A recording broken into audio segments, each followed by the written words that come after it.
Tonight's lecture is about your favorite topic, stinginess. Midat HaKamtsanut. Miserliness, as it is also called. Those of you who think you know what stinginess means, you're in for a big surprise. Because you may identify this midah, this characteristic in other people, as being those who are completely tight-fisted and don't share their wealth and are not considerate and so forth, but you will be surprised that everyone has a little bit of it. That's where the big surprise comes in. Me? Chas v'shalom, stingy? Never. You know, we all, Baruch Hashem, give tzedakah. We are somewhat considerate and sensitive to the needs of others. But you will see that this midah called stinginess really is a midah that applies to all of us in many ways. However, in various degrees. There are various degrees. There is a concept called miserliness, which is a little bit different than stinginess.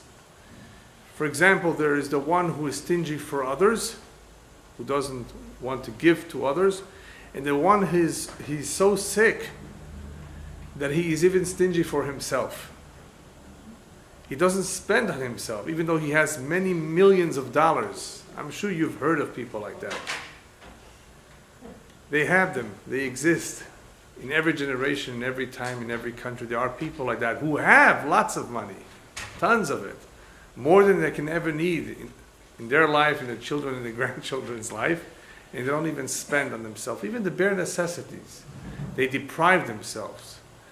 This is already the other extreme. This is totally not normal. But as I said, there are various degrees. There is an individual who is giving from time to time, but he has a problem. Ma'alim ayn, it's called in Hebrew. If the individual does not approach him directly and beg him for money, then he'd rather turn the corner and go so as not to be seen. If he catches him, then lo na'im lo, as we say in Hebrew, then he's a little bit embarrassed to refuse. But he's just as stingy in some ways. I mean, he can be called a stingy man too. He did not do it gladly, readily. If he's faced, of course, with the poor man knocking on his door or begging him directly, that's different. But if he has a chance to run away, he'll do so. That's another degree. Then you have an individual, okay, he caught up with him. Can you give me a donation? He gives him, aval im panim zo'afot. He gives it to him with a sad face. He's not really happy or excited to give him. He has no choice, en lo brera. We call that a little bit of stinginess too, because if he wouldn't have that stinginess in him, he would say, what's the big deal? Tfaddal, take. How much do you need? You see? So even in this case where the individual is giving, there could be still some hesitation. And that hesitation is a form or a degree of stinginess. Then you have an individual who gives $1. $1? I mean, what's $1 these days? Give more if you can, right? We're talking about an individual that could give a lot more. And he gives a lot less than what he can. You know, there's a famous story with my Rosh Yeshiva from Israel. On one of his first trips to Los Angeles, he himself knocked on someone's door. He did not know who this individual was. Maybe he was told that he can get some help at this address. So he comes collecting, he says, I'm collecting for a yeshiva, important yeshiva. So the lady takes out a quarter. You know, this is a big rabbi. So the rabbi, of course, did not, chas v'shalom, yell back. He says, but this is for Yeshivat Ateret Israel, very big, important yeshiva in Yerushalayim. Oh, I'm so sorry. She took out another quarter. I like that. Yeah. Yeah. So when dealing with stinginess, you must realize that we're very, very, very, very far from generosity. Okay? Very far. When we speak about generosity, which is the exact opposite midah, B'ezrat Hashem, we will see that we're talking about two completely different worlds. Not just two completely different individuals, how people actually see this world. And it's not something you necessarily are born with. You know, was to be. These are things that when it comes to generosity, these are things that you also have to learn. You have to learn how much to give, to whom to give. But what that will cover when we get to Midat HaNedivut, which is also needs to be studied, because even if people are kind and generous, they have to be careful not to be over generous and not spend all their money and give everything away. It's very tricky. Since I mentioned that, I might as well tell you a quick story of how this individual made a terrible mistake. He came complaining to me, this father. He was in his maybe late 60s, and he was almost crying to me. He says, I was always kind to my kids, and I wanted to do them a very big favor. I wanted to give them the inheritance while I was alive. And he gave his daughter just about almost everything while he's alive. And what happened next? They threw him out of his house. Could you believe it? The daughter and the son-in-law threw him out of his house. He says, it's ours right now. I couldn't believe it. That was the first time I ever heard something like that. But this exists. It exists. And had this individual learned Torah, learned halachot, all of this is already written. You see, our history is very, very old. Ve'en hadash tachat hashemesh. There's nothing new under the sun. And these mistakes happen over and over when people don't learn from past mistakes, don't learn Torah. So here's an individual who wanted to be nice. Now, I must say something. I don't know exactly all the details of that story. You know, in order to judge properly the situation, you have to hear both sides. But it must be that those kids are not just wicked children. Something must have happened for them to do those. So, but nevertheless, it's still not a very good idea, not a good thing to do.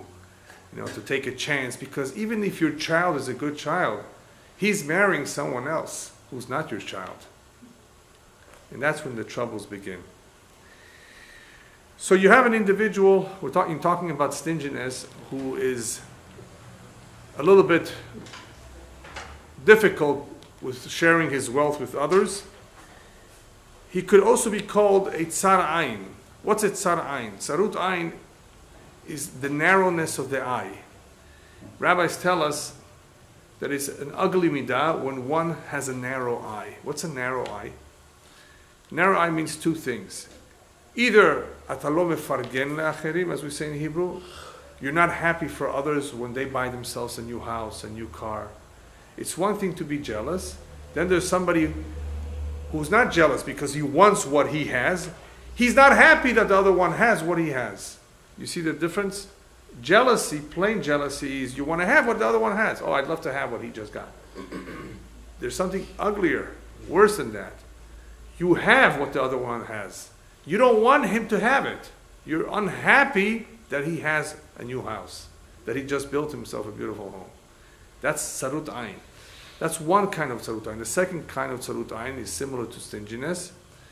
A narrow eye, meaning that you're only focused on yourself. That's what a narrow eye is, right? You only see yourself. You don't want to lend that which you have to others. To lend, you're not giving it away. You're just borrowing your hammer. When we spoke about sarat, speaking about either lashon hara or arrogance, I mentioned that sarat, the leprosy, used to come about for one or three reasons. Either because of lashon hara, gossiping, slandering, or because of arrogance, or because of tsarut ayin. Tsarut ayin meaning that he never lent his stuff, he never shared his belongings. So one of the types of leprosies would not only come on the skin, it could come on one's clothing, it could come on the walls of one's home. When it would come on the walls of one's homes, he would be instructed, the one who had a problem of a discoloration in his walls, take out all your furniture outside. Because if the Kohen comes and says it's all tameh, it's real tzarat, you don't want all your furniture to become tameh. It's a big problem later to make it clean, to purify it. Not everything can be cleansed. So take it out. So when he comes, worst comes to worst, you have to undo the walls, you have to replaster and so forth. So what would happen when this individual who has a potential tzarat in his house takes out his furniture in the outside lawn? The neighbor will come and say, oh, I see you do have a hammer, and you didn't want to lend it to me. How come you told me you didn't have one? See, now he's embarrassed because he's being exposed. Now the truth is coming out. It wasn't that he didn't have, when he said, I don't have one. You do have one, you just didn't want to lend it to me. You had sarut ayn. Right? You didn't want to share. You were not giving, you were not kind. So now you're being exposed. So that sarat was to expose him, and it was to atone, it was to teach him a lesson. But that's another form of stinginess, called sarut ayn. Then you have a term that's used in the Torah, it's called naval. Naval is a very, very, very heavy term to use against someone who's really malicious, who's really despicable. These are, I think, the best words that describe or that we can use to translate the word naval. In Hebrew today, they call somebody a nevela. In other words, he's a real lowlife, we would say in English. What's a lowlife? Right? Someone who's really bad, someone who's really not nice, doesn't share, doesn't say a kind word, is not sensitive, all of that. So naval includes the midah of stinginess. He doesn't want to share his wealth, he's not considerate of other people. And there's a famous story in the Tanakh, in Sefer Shemuel Aleph, famous story with David HaMelech, how he asked Naval to help him out, to feed his people. They were running away from Shaul. They needed food. They needed some support. And Naval was a pretty wealthy man. And this Naval was helped out greatly by David and his people. They were very kind to him. They protected him. They never harmed him. And here comes along Naval and says, no, yeah, I'm not helping these people. I don't know them. I don't care about them. Who are they? So there was a very smart woman by the name of Abigail, the wife of Naval, who realized what was going to happen now, since David HaMelech and his people were refused this help and support. They became very upset, and they vowed to destroy everything Naval had and to not leave anything. And she, not knowing this, on her own, realizing that her husband was a stingy man, a miser, she on her own, she was a smart woman, took a whole load of drinks and food for all the people of David HaMelech that came with him. And she mamash caught up to them, as we say in Hebrew, badaka tish'im, at the last possible moment, right before they were about to invade and destroy. And here she said, I'm sorry that you were so treated, because she was informed by one of the servants that this is what was going to happen. That, it may happen. She better do something quick. And she did. She acted quickly, and she appeased David HaMelech, and she gave him all that he needed. And as a result of that, everything was spared. 10 days later, however, Naval died in a magefa. Kadosh Baruch Hu took him from this world. David HaMelech, the story goes on to say, married Abigail. She was one of his wives. The point of the story is, this is a famous story that proves several points. We're not just talking about somebody who's stingy. In that particular story, we're also talking about a midah that I've talked about in the past called kfiyut tova, being ungrateful. Na shukra, right? In Farsi. Where a person does not recognize the good that somebody did to them. He did you something good. He did you a favor. And now you don't even return the favor. It's one thing, you don't help others who are in need. But what about somebody who was nice to you? That's called kafui tova. So this Naval, is used as an example. This story is used as an example of an individual who's really despicable in every way possible. Ungrateful, insensitive. People are in really great need, and you have the means to help them, and you don't do so because you're stingy. So people, recall this story when we speak about a Naval. This is a Naval. His name was Naval. So a Naval, all he does is he's concerned with himself. He's not concerned with the welfare of others, even though they were nice to him. It's brought down in the Sefarim that the shoresh, the root of kin'ah and sin'ah. Kin'ah is jealousy, sin'ah hatred, which we haven't spoken about hatred yet, but the root of these midot, which are also very negative type of midot, are to be found in kamtsanut. In other words, there is a higher level, a higher problem that can exist in an individual that eventually leads to jealousy. Had he not had this weakness, he would not be jealous, or he would not have something against others. It begins with kamtsanut. It begins with a certain narrow-mindedness where a person is focused only on himself, and as a result of that, he may also be jealous of others. So, the rabbis tell us, once you understand what kamtsanut is all about, you will notice that a kamtsan, a stingy man, has many midot ra'ot, not just one. Right? Since this may be the root of others, of other characteristics, you will eventually come across an individual who does not only possess one bad characteristic or one weakness. This weakness probably is one of many that this individual has. A real kamtsan, a real stingy man, therefore has many problems, not just stinginess. Has a lot of work to do. So, what's the big deal about it? So he doesn't help people. No. In the same way that stinginess shows that this man has many other weaknesses, additional weaknesses, it also is indicative that this individual cannot be Oved Hashem Kara'ui. He will not be able to worship Hashem properly.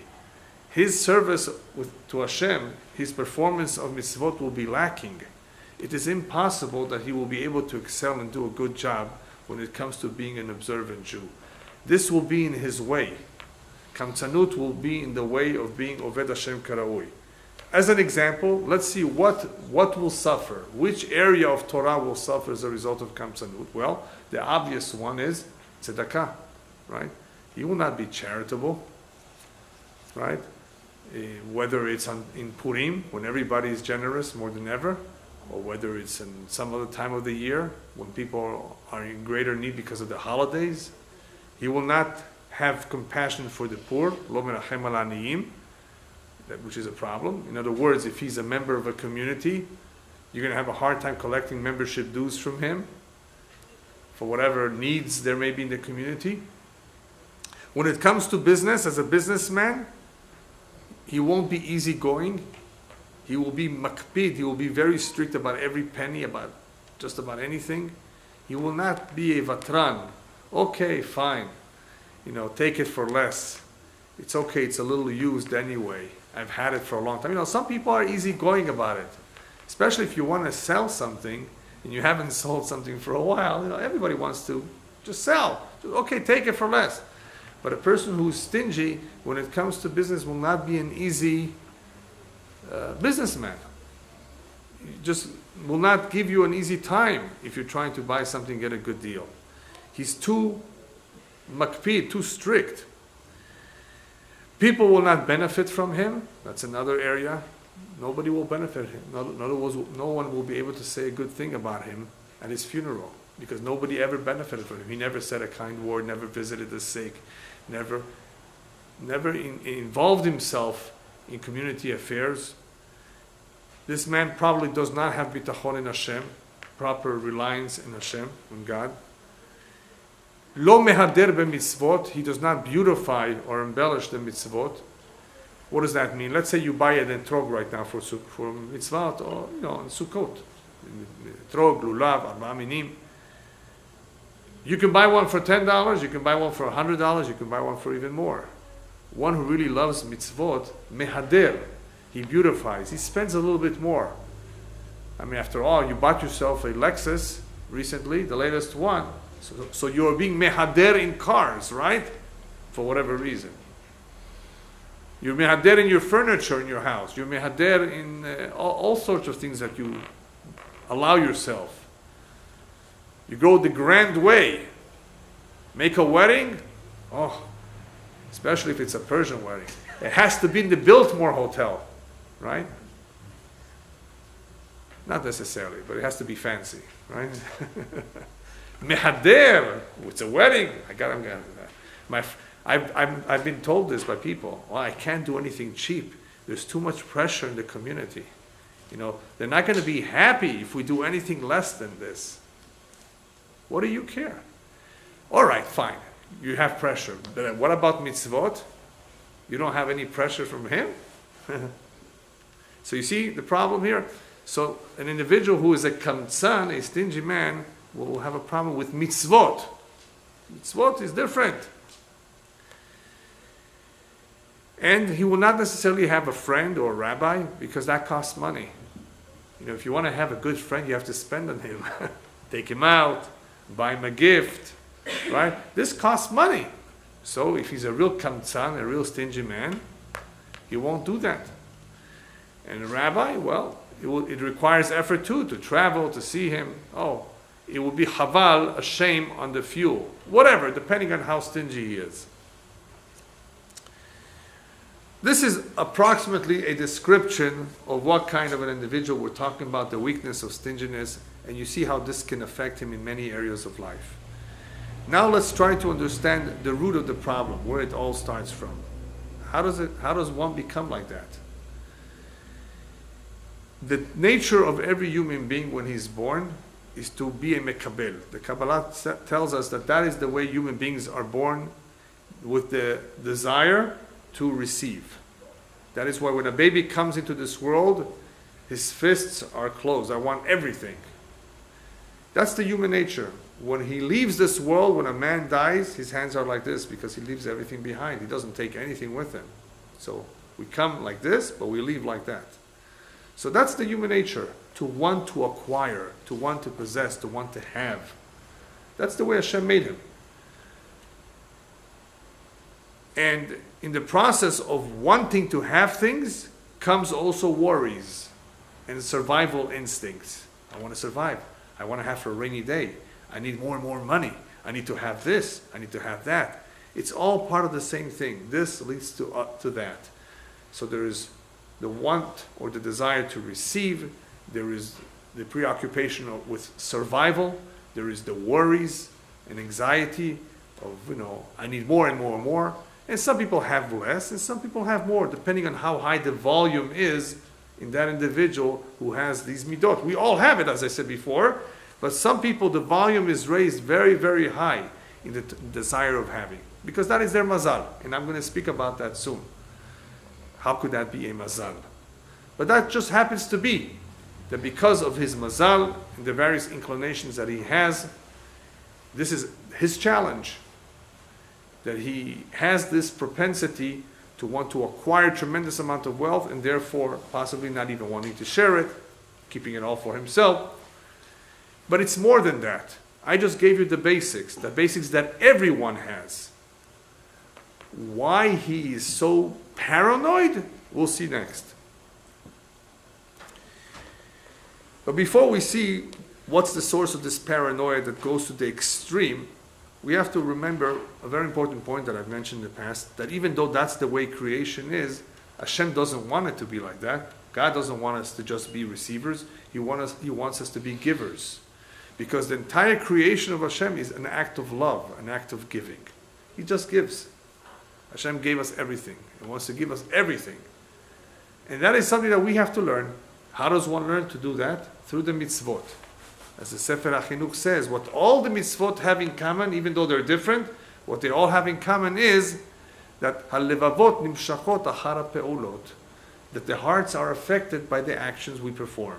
So if you perform shechita, what's shechita? To slaughter an animal But in the process of doing that, you have to be very careful that the knife should be very sharp, that you don't show any cruelty to the animal. So what we're doing is actually instilling in us rahmanut, compassion. Right? We mentioned recently the mitzvah of helping your enemy's donkey that is overloaded, azov ta'azov imo, to unload the cargo. That teaches you to be sensitive, not only to the human being, it's his animal, but to the animal himself too. Be sensitive.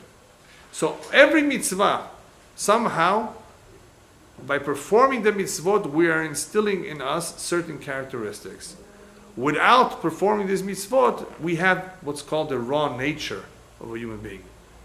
Now, some people's raw nature happens to be very nice. They're just gentlemen. They're kind, sensitive souls. Some people, however, are very abusive. There's all kinds. Nevertheless, we all need the Torah in some way. And by performing the mitzvot, we come out ahead. We come out better. We come out refined.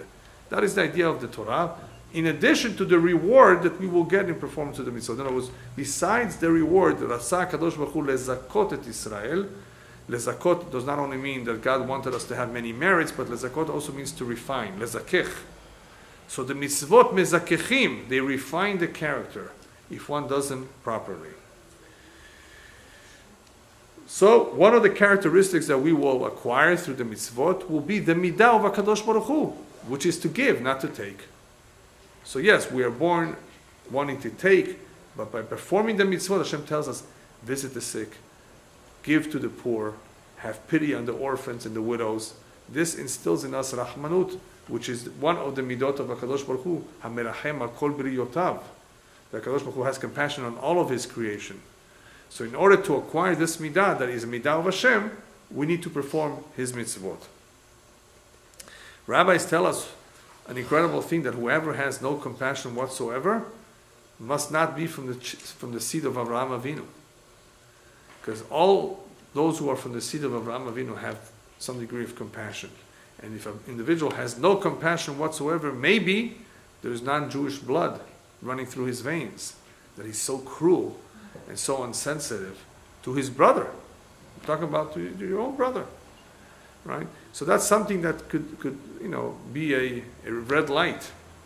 It could be a warning signal that there's something wrong here. How could this be that a Jew should be totally not compassionate? However, getting back to what we were saying, this individual who has this raw nature, who wants everything for himself and is not so compassionate, why does he go to the extreme? How does he come to the extreme in being so paranoid as to not perhaps even spending on himself? Remember, we spoke about the two kinds. One who doesn't spend on others, and there's one who's even worse, who even on himself, la'atzmo lo mefargen. That's a terrible sickness. So the Zohar says it has to do a little bit with sadness and melancholy or depression. Plus, on top of that, ani badat. He's a man, he's an individual who has very, very little knowledge. In other words, he has very narrow ofakim, as we say in Hebrew.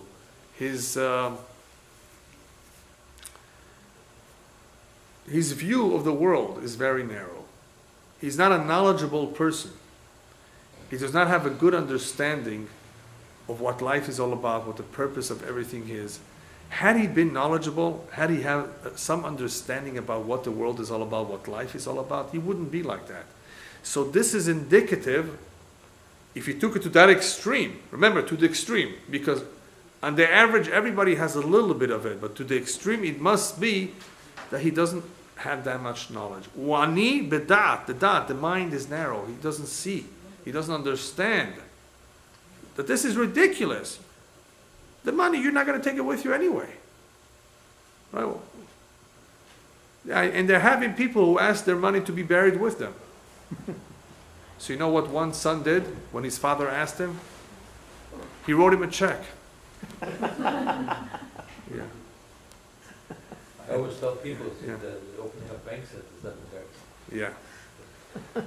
Yeah, that's a good idea, huh? Write him a check. So anyway, sadness, certain melancholy or depressive state of mind where he is in a way lost or imprisoned in his own self, in his own body, in such a way that he doesn't know how to get out of it. It's a very difficult problem.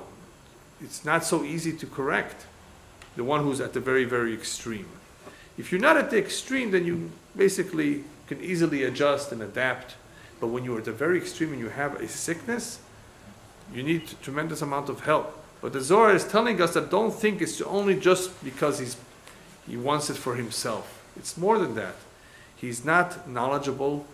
He's also sad. He's also possibly even depressed. He's in the marash chora. He's very, very down. Not a happy person. Not a happy person at all. Because happiness is really more associated with generosity, with openness. A man who's happy, he's much more free. He feels better about everything. A man who's sad, he's enclosed, he's restricted, he's down, he's not even active. When a person is depressed, he's not active. He just stays at home sometimes gloomy, doing nothing. So this terrible miserliness to the very extreme is a form of imprisonment and a characteristic that is extremely difficult to work on. Now, since we have a little bit of a clue here where this is coming from, that there is some sadness and depression and a lack of knowledge, this already tells us a little bit what you can do to correct it. A little bit. You have to get him out of the state of unhappiness, out of the sadness, make him more knowledgeable and teach him Torah. Hopefully then we will be driving away some of those problems that are narrowing him or restricting him. It's not a complete solution, but at least we have from this a better understanding that we need to attack the problem from various angles. One of them is by introducing to him knowledge. Torah, that's something that most people lack, a clear understanding of what life is all about. What am I doing here? What's the purpose of everything? Because if I had a good understanding of everything, I wouldn't be as easily upset if things don't go my way. Imagine something doesn't go your way. You can either be upset, you can be angry, you can become depressed. But if you knew that everything is Mishamayim anyway, everything happens for a reason from heaven, nothing happens by chance and random, then you would say, Kapara, Gamzu letova, this must be for the good. A completely different attitude. There's people that cheat, steal, and take that which is not theirs. Do you think they have emunah and bitachon b'Hashem? You might say, well, I see him at Shacharit every morning putting on tefillin at the next minyan, the first minyan. So what? He got used to that. He still doesn't have emunah. How could a person that steals have emunah? When he knows that money, parnasah, comes from Shamayim, and whatever he takes has no beracha, and eventually will be taken away from him, unless he didn't learn. So you see how the knowledge can make a difference? He has this problem, he has this weakness, he has these worries, he's paranoid, he needs money. Where's your emunah? So learning Torah can strengthen one, not only to have a better understanding of life, but to be able to do battle with the Yetzer Hara. And we all have our Yetzer Hara, some weakness, but without Torah, how are we going to fight him? Not only how, why should you? You don't have a reason to fight him. Okay, Yetzer, I'll do whatever you want. I mean, there's no reason to fight him. If you don't know that he's your enemy, you think he's your friend. After all, what does the Yetzer tell you? Enjoy life. You only live once. But that's not what the Torah says. You only live once. I mean, you're accountable. You're accountable for your actions. There's responsibilities. There's a world to come too. What do you mean you only live once? You mean this life is only about pleasures? Yeah, that's what the Yetzer Hara says. That's his job. He's hired to tell you the opposite of what the Torah tells you. Because Hashem wants there to be free will. So there has to be two opposing forces. Right? The Yetzer Tov says, be nice, be a gentleman, be kind to others. The Yetzer Hara says, no. Make it on your own, save for yourself and your family, you need it, you come before others do, all kinds of excuses. So you need Torah to be able to direct you as to what is right and what is wrong. So that's one area to work on, knowledge. The second area to work on is to be considerate for others, to to really care about others. That's a very important area that a lot of people are lacking in. And I'll give you a quick example. Two short stories of where people did not even realize on their own that they were lacking in this area. Good people, charitable and kind, but they were lacking. A big rabbi said about himself that he once went over to a window in his house and he saw outside a father hitting his son. And he said to himself, wait a minute, what's going on here? How come I don't feel so bad for that child? I know if it was my child, I would run after the man and tell him, stop, what are you doing? How come I'm not doing it now? How come I'm not as upset? Because it's not my son, but it's another Jew. It's another human being. You see where there's a little bit of a difference? When there shouldn't be. What's the difference? Just because it's your son, that's when you care? That's when you're going to do something about it? And if it's somebody else, this is a big rabbi saying this to himself, criticizing himself. How come I didn't jump? How come I didn't react in the same way? Another quick story where there was a shidduch, a match between the rabbi's daughter and the son of a very wealthy man in the community. All right. They come to drink lechaim to the house of the rabbi, and the future father-in-law, in other words, the father of the Hatan, sees that the rabbi is very preoccupied with something. So he says, can I help you? What are you so preoccupied with? What are you so concerned about? He says, there's somebody very, very sick in the community that I'm really worried about. I'm trying to figure out what to do, how to help him. He says, Rabbi, why are you so worried? It's not your son. Somebody else in the community is so much on your mind. He says, if that's the case, if that's the way you think, I don't want this shidduch. I'm canceling the whole match. A man who has no compassion for another Jew, I don't want him for my daughter.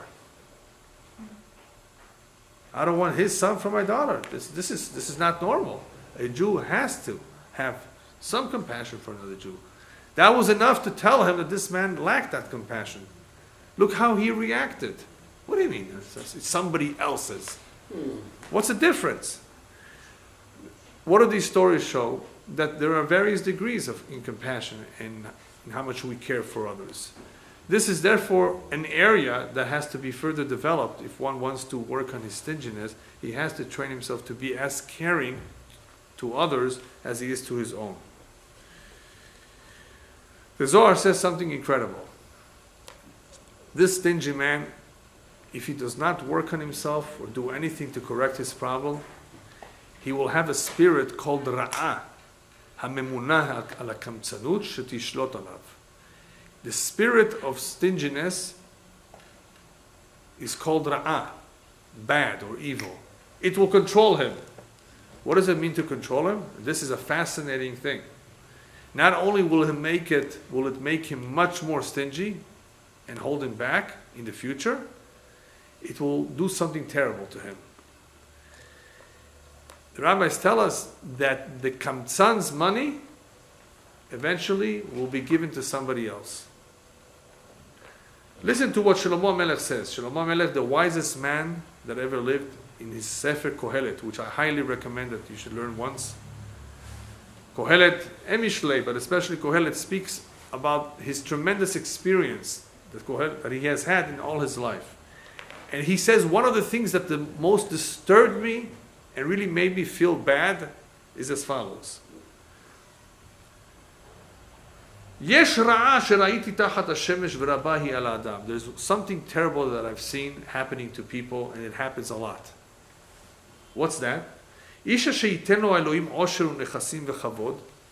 man who's been blessed by God with wealth, possessions, and honor, and he's not lacking anything from what his heart desires. But Hashem will never give him the chance to ever enjoy it. Because somebody else will eventually get a hold of his money. This is so terrible. It's such a vanity. It's so sick, he says. It's so terrible that this should happen to someone. He worked so hard all his life, and the money is gone. Either by somebody else taking it from him, or by him dying. How could that happen? Well, imagine somebody dying at the age of 46 and his wife remarrying. All his money goes to the second husband. Could you imagine working for the second man of your wife? It's the most depressing thing you can ever imagine. But that's what happens. A man works so hard, made so much, and never get a chance to enjoy it. That's a punishment mishamayim. And there was a real story that happened with such an individual. Man was sitting down eating dinner with his wife. He hears a knock on the door. Who's at the door? A beggar who you can see on him that he hasn't showered for a while. He hasn't eaten for a while. He was very hungry, great need. And he asks for some food, for a donation. And what does this wealthy man do? Yells at him, go get yourself a job, and shuts the door in his face. Very, very not nice. But that's what he did. That's all he knew. A few weeks later, this man's businesses started going down. Little by little, he had to sell off what he had, including his furniture. He became poorer and poorer by the day, until he felt so ashamed of himself that he couldn't support his wife, that he divorced her. And she agreed. This man went off on his way, and she went off on her way. She was still young, and she remarried. Married a nice young man, a gentleman, a kind-hearted person, totally different than the first husband. This young couple, new couple, is sitting down, and a similar story happens to them too. Again, in the middle of dinner, which is a difficult time, you're busy and eating, you don't want to be bothered. A knock on the door. Okay, this man at least was a gentleman. So he goes over to the door. Yes, can I help you? Says, I don't have anything. Could you help me? I haven't eaten for a while. Sure. Come in. Here's some food. Here's some money. This second husband was a gentleman. He treated the guy fairly. He goes back to his seat to sit with his wife to finish dinner, and he looks at his wife and he notices that she's pale. He says, honey, what's wrong with you? Something happened? He says, you're pale. He says, you don't understand. That guy who was at the door, that was my first husband. That beggar at the door was my first husband. And I couldn't imagine, he was a wealthy man, that he'd be the way he was, begging and looking the way he did. He says, that's strange. That was your first husband? Remember, you also had once an incident you told me about that happened with you and your first husband. Somebody came knocking on the door and your husband shut the door in his face. Well, that was me. And you see what Hashem did? Hashem took the wealth of the first husband and gave it to the second husband, because the second husband started growing and becoming wealthy. And the first one started going down. That is the meaning, one of the meanings that Shlomo Melech says, Yesh osher hashamur leba'alav lera'ato. Sometimes wealth is reserved to the detriment of its owner. To the detriment means that the wealth and the money will kill him, will ruin him. He will not know how to use it. It will only make him more problems. That's the simple translation of those words. Yesh osher hashamur leba'alav lera'ato. Sometimes the wealth is not a blessing. It will ruin the individual. It will give him a hard time. He's going to have to hire bodyguards. He's not going to have an easy life. So sometimes that wealth is a punishment. But the second interpretation of Yesh osher hashamur leba'alav lera'ato is Yesh osher hashamur leba'alav. The money is always being saved for its true owners, the one who knows what to do with it. Lera'ato, because of the ra, of the evil of the individual who misused it, Hashem has to repossess it and give it and distribute it to the one who knows what to do with it.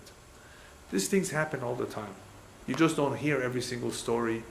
In every generation, every community, everywhere in the world, there exists people like that who are either generous or who are not.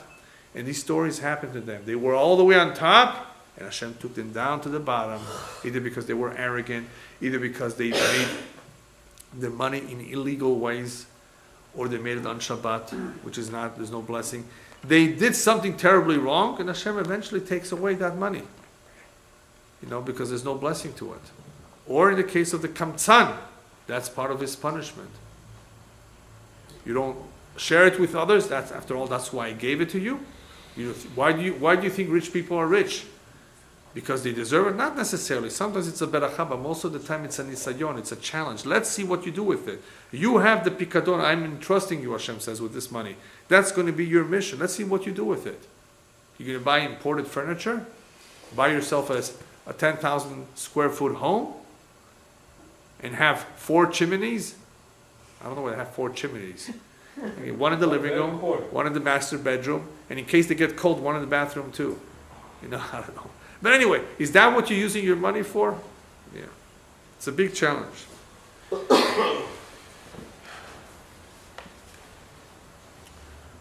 Rabbis tell us that this man who's at Tzarat Ayin, who's very narrow, who's very stingy and miserly, stay away from him.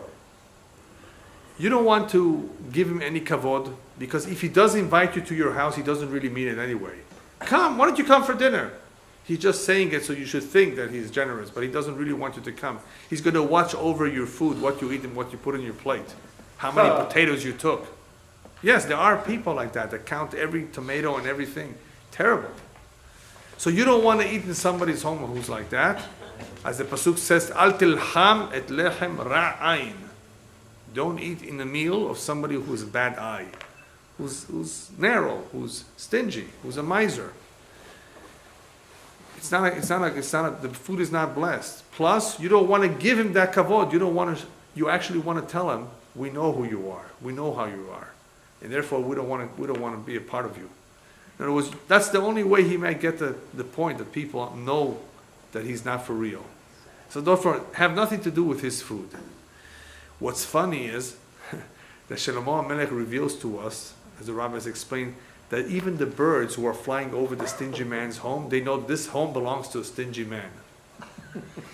The birds know that. And you ask, how do the birds know? Well, Shlomo HaMelech says, because those people who are trying to feed the birds or catch birds, they put seeds. Well, the stingy man only puts a couple seeds. He doesn't put too many. He's trying to save on seeds. So that's how they know, oh, this house, forget that house. Let's go eat somewhere else. This guy is stingy.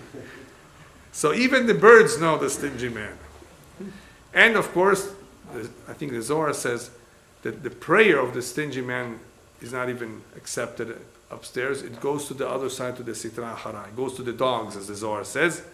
In other words, even the Malachim, nobody accepts his prayer. No, he's not wanted anywhere. Anyway, you got an idea more or less of what this individual is going through, what his problems are. It's a terrible weakness. Now we've come to the part that we always leave for the end of the lecture is, how do you correct it? How do you really deal with it? Is there anything that we can do? As I've pointed out in the past, there are some midot that you cannot fight it up front. In other words, you cannot just attack it straight on. You have to go through the back door. You have to introduce other midot. You have to somehow deal with it in an indirect way. Otherwise, it's never going to go away. What's one way to do it? I'm going to give you various ideas, but I think the first one is one of the most powerful ones. Listen to this one, because I think if anybody understands this point very well, it will shock him enough to start thinking about it at least. There was once a poor man who came to the Baal Shem Tov. Big tzaddik, the story goes back 260, 270 years ago. Rabbi, I have to marry off a daughter. I don't have enough money. I'm struggling. Why do I have such a terrible mazal? Why? Why is it coming to me? He says, you really have a very difficult mazal, but I'll help you out. Don't worry about it. Things will be okay. I'm going to give you a letter. Go to this community, not too far from here, and ask to speak to this individual. And hopefully he will help you. So he sent them off to the community with a letter of the Baal Shem Tov. He comes to the community and shows everybody the name. As soon as they see the letter and the name of the individual, they say, Yemach Shemo v'zichro. This guy, may his name be erased. They start cursing the guy, the name of the person who appears in the letter. You're looking for him? Yemach Shemo. Wow, this guy is such a bad person? Why am I being sent to him? Everyone says the same things. He said, wait a minute, what's going on? They finally asked, tell me, what's going on with him? He says, first of all, this guy is no longer alive. He's been dead for 65 years. He says, what? Not only is everybody cursing him, he's been dead for 65 years. You don't believe us? Here, we'll take you to the cemetery. Here, you see the name of this letter? This is his tombstone. This is, what do you have against the guy? All right, he's dead. Oh, you don't understand. This guy was a stingy man. Never gave a penny to tzedakah, never helped anybody in the community. And most of us still remember him. You know, the older people. Wow, so he's dead and he was such a wicked guy. Now he's really puzzled. Why is the Baal Shem Tov sending him to this community? Goes back, Rabbi, what'd you do to me? He sent me to the city. They're all cursing this guy. He's been dead for 65 years. So the Baal Shem Tov turns to him, it is you. It was you in a previous reincarnation. You were that stingy man. And when you came upstairs, they were very upset at you that you didn't know adding tzedakah, that you were not kind and considerate. And your tikkun was to come back down to this world as a stingy man. Because sometimes that's the tikkun. You come back a second time and you correct what you did wrong the first time. But upstairs, when you heard that you're coming back as a stingy man, you begged and begged and begged. Hashem, please don't send me back as a rich man, because I don't want to be a stingy man again. You know, it was because to have the exact same challenge, they have to give him money again. And if he's going to have the same challenge, he doesn't want to go through it. He's afraid he's going to fail again. So you are the one that begged upstairs, send me down as a poor man. I don't want to have the challenge of a rich man. I don't want to have the challenge of being stingy. So don't complain that you're struggling. You asked for it. This is your tikkun, that you have a difficult life, so you shouldn't be tempted. So you shouldn't have the problem of what you had in the past reincarnation of being a stingy man. Incredible story, but what is the point? The point is, if someone is stingy, if he has this problem, he should think for a moment, wait a minute, maybe that's why I'm here for. This is my opportunity to fix it, because perhaps last time around, this was the problem. Oy vavoy to me, if I don't do it this time, right. If he really understands this very, very well, that he has a mission, and this particular challenge, which is so difficult for him, may be the challenge, the tikkun, the mission, then hopefully he'll take things more seriously.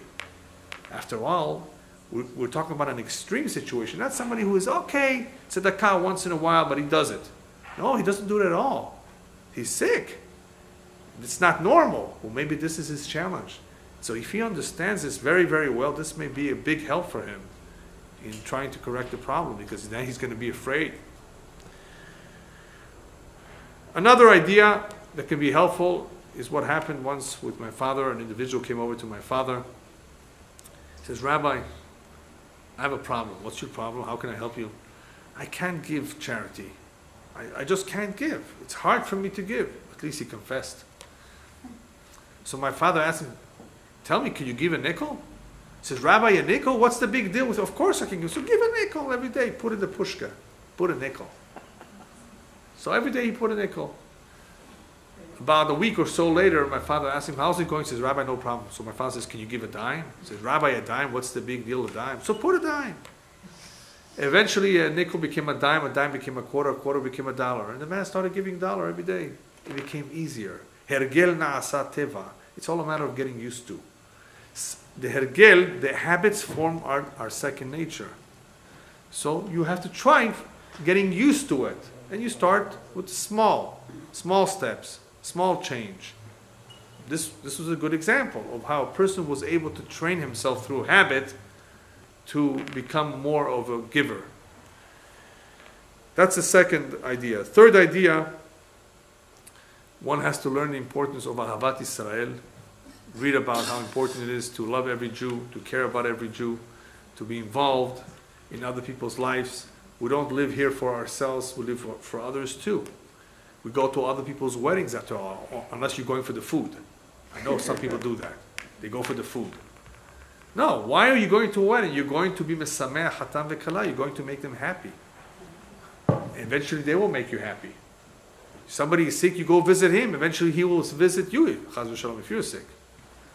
Attend funerals, even though it's hard. It's a big mitzvah, plus you're You're taking part in a very important event. An event that will remind you that this is the end of every human being. Right? That he goes to his grave. Plus, you are being melaveh, you're accompanying the niftar. It means you're being considerate of somebody else, giving him his last respects, as they say in English. These are all kinds of mitzvot and activities that a person has to increase his awareness about them and practice them. Achnasat orchim. In this country, a lot of people have a problem with part of Achnasat orchim. Achnasat orchim has two parts to it. Giving somebody a meal, inviting him over, and giving him a bed. People will give him a meal, but not necessarily a bed. Well, I don't blame them if they don't know him because they don't want to put somebody in their home. They don't know who it is. But you can lock the door. The point is, if you can, do it. Achnasat orchim is a big mitzvah. Is to give of what you have to others and to share with them the time that you'll be spending together. It's not just the food, it's the time, it's the attention. Visiting the sick is sometimes requires you to go out of your way. It's late, and it's far, but that's also a big mitzvah. There's another idea called laset be'ol chavero. Laset be'ol chavero means to carry the burden of your friend. What does it mean to carry the burden? Let's say somebody comes over to your house. Can you help me with this expense? This expense is for an operation. I need the money. I don't have insurance. So you can give him a check, or you have a choice. Bring him into your house. Can you tell me the story? Maybe I can help you. Listen to him. Sometimes the attention that you give him, sometimes the time that you're spending with him, and the reassurance is a lot more than any money you can give him. What are you going to give him already? He needs $40,000, and you're going to give him 18. We know that all small change will eventually add up to big change, but the 18 is a drop in the bucket. If you can give him the time, give him a drink. He's tired. And be patient with him. Ozen kashevet, listen to his story. That is a lot more, a better feeling for the individual. It does a lot more for him than the money that you've given him. So that is sensitivity, that is being considerate, that is caring. And even though a person may be stingy, that does not involve that much money. It involves his time and his attention. So by doing that, it's a big mitzvah. Plus, you're getting used to laset be'ol. Laset be'ol means to carry the burden of your friend. You're not saying, okay, here, take the money. See you later, or goodbye, nice knowing you, seeing you. You're actually being more involved in his case by taking the time and sitting down with him and speaking to him. Obviously, tzedakah and halva'ah, lending people, borrowing to people, giving them charity in itself, these are big mitzvot, and the more one does it, the more it will help him. However, this is all very nice in theory. What about a person who really has a hard time doing it? He's just not, it doesn't come to him so easily. Rabbis tell us if it's very difficult for you, you have no choice. You have to force yourself, and the only way you can force yourself is by saying to yourself, okay, I'm not doing it for this man, I'm doing it for Hashem. That may help. If a person really has a hard time doing it for someone else, then force yourself to do it by saying to yourself, I'm doing it at least for Hashem. That may help. Being very careful, lo lalim ayin, you see an individual, don't try to, turn away. Don't try to push him off. It's very easy if somebody's eating dinner to send the child to tell the guy, come back tomorrow. My dad is busy. You know what the problem with this is?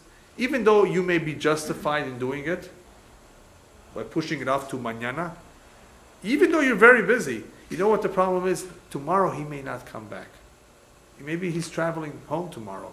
Maybe he's in a different neighborhood tomorrow. You have just lost an opportunity to do a mitzvah that may not come back ever. An opportunity to help another individual. So if at all possible, get up and do it. Because getting up when it's hard is a greater reward than when it's easy.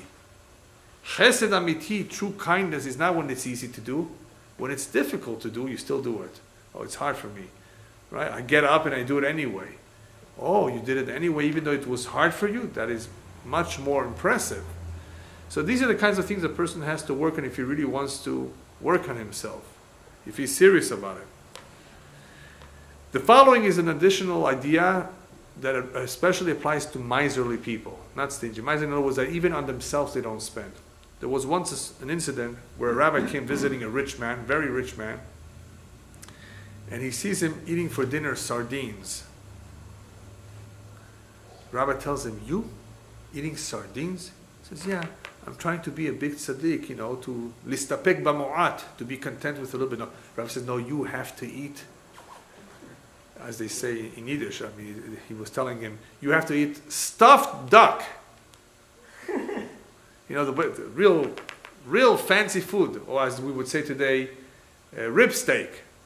That's the kind of dinner you have to have, according to your standards. But Rabbi, you're telling me to have motarot, to have all these excesses and all these fatty foods and all these good things? I'm trying to control myself to be a Hasid and a tzaddik, and you're telling me to have, yes. So you see, the problem is if you eat sardines, when somebody comes and asks you for some food or tzedakah, you're going to give him very, very miserly. Because you're going to say, I can subside on sardines, so can he. Right. But if you eat kachke, as it's called in Yiddish, if you eat duck, if you eat meat, then hopefully you'll have a little bit of compassion to give for chicken too. And not just for sardines. But if you're going to eat a little stuff, then what are you going to give anybody? I can do it. What does he need it for? I can live a little bit. Get used to living large. You need it.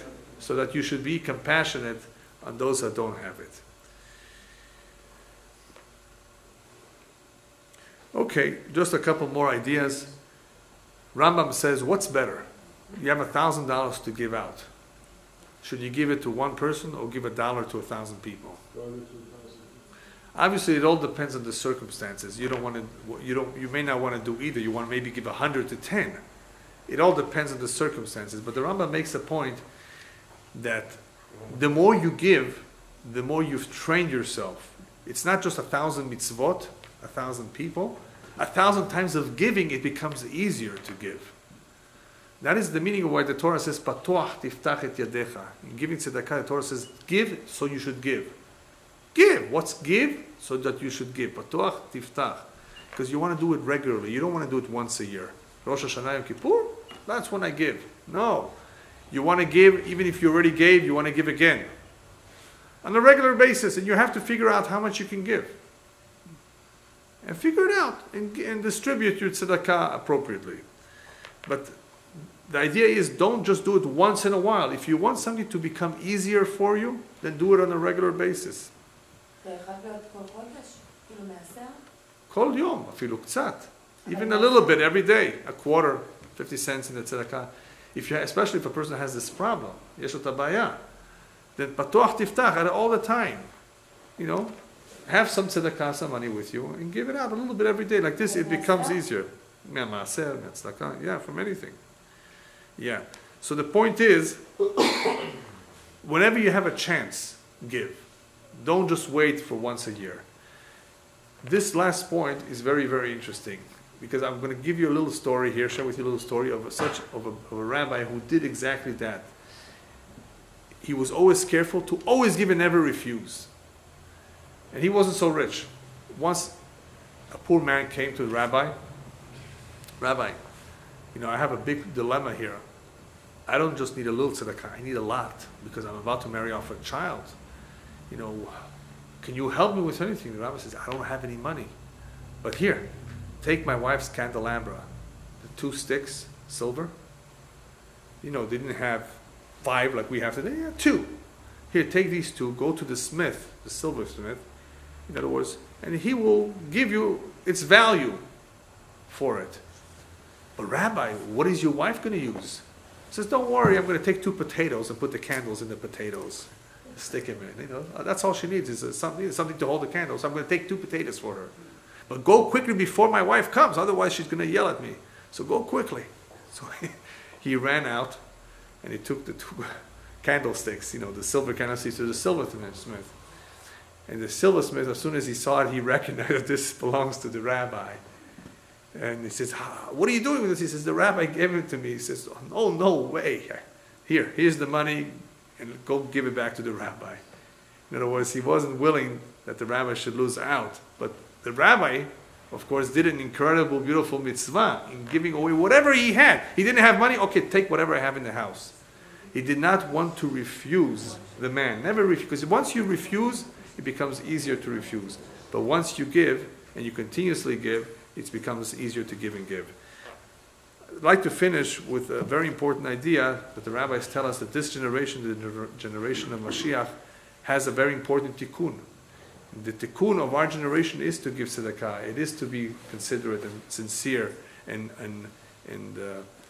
friendly and caring to every Jew, because the problem that destroyed the second temple was sinat chinam, was baseless hatred. And the way to correct that is through ahavat chinam. Ahavat chinam, which is selfless love, involves being kind and charitable and caring and so forth. And that is the meaning of Tzion b'mishpat tipadeh v'shaveh b'tzdakah. That Tzion b'zat Hashem will be redeemed through acts of charity.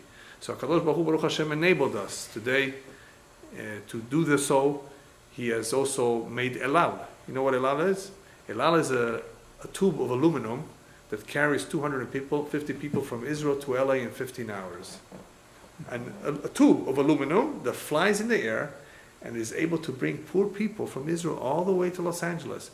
Lezakot otano, in order for us to have the merit of helping rebuild Eretz Israel, helping the poor of Eretz Israel in 15 hours. Now, what was not possible years ago. Why is He doing that? So that we should have the mitzvah of tzedakah. This is a very beautiful mitzvah, and it is through the money of the Jews in Chutz La'aretz, Alalat, Baruch Hashem, has been accomplished in Eretz Israel. The land of Israel is being built through tzedakah. And may it be the will of Hashem that we should have a chelek, a share in that beautiful mitzvah. Amen.